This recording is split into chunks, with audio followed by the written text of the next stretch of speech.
মনে রাখবেন ভাঙ্গা জিনিসগুলোকে আল্লাহ এমনভাবে সুন্দর করে নতুন করে সাজাবে, আপনাকে এমন সুন্দর জীবন দান করবে, যারা আপনাকে নামাতে চেয়েছিল তারা আপনি পর্যন্ত আর পৌঁছাতে পারবে না। সুবহানাল্লাহ।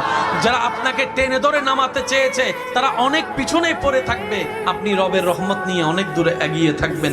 মনে রাখবেন, শুধু একটু সয়ে যাবেন, একটু ধৈর্য ধরে থাকবেন, একটু সহ্য করে চুপ করে থাকবেন।